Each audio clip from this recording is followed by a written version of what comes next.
The Executive Director, Federation of Uganda Small and Medium Enterprises, John Walugembe, says 2024 was a year of cautious recovery for many businesses. While the country saw some positive developments, challenges such as energy costs and limited access to affordable credit remained. We also see that government is continuing to be strict on inflation, making sure that it's below the 5% target.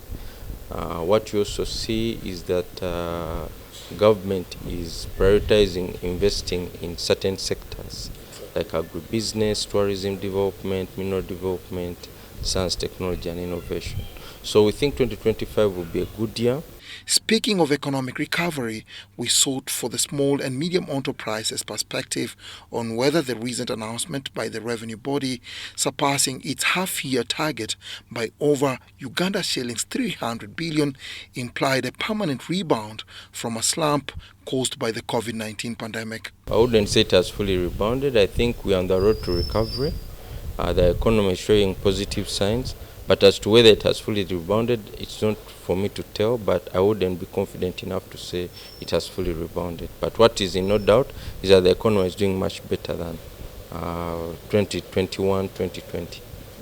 As the country dives into a political season, a period of vote hunting and heavy government spending, Walugembe advises the policymakers on getting their priorities right rather than wasteful expenditures. My advice to policymakers is to look at the issue of inflation. Around election years, sometimes there's excessive spending, which can translate into higher commodity prices and so on.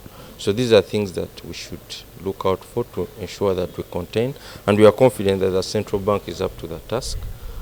We should look at ensuring that we invest our resources in those areas that we think are super critical for the economy. We should also make it easier for people to start and grow businesses. And in that regard, I'm talking about the business environment, reducing the cost of doing business, making it easier for startups to thrive, making sure that the regulatory environment supports the growth aspirations of businesses and is not unnecessarily constrained. On the conclusion of the Umeme concession, rampant power outages being experienced across the country and the electricity distribution transition to a government entity, Walugembe had this to say. For us as consumers, we want to ensure that the transition is as smooth as possible. We want that the capacities that Umeme has built are not lost in the transition.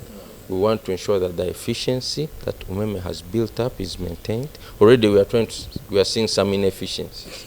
If you need an electricity meter, it's now taking much longer. I don't know whether Umeme has lost morale and is simply doing it to show people that how you see it's like a wife whom you are sending away. She may cook late on purpose and stuff. So I don't know whether Umeme is doing these things in order to show how you see now you've asked us to leave. Look at what you're going to have. But my advice is that we should be laser focused on ensuring that this kind of lax way of working does not happen. Dennis Igoa for UBC News.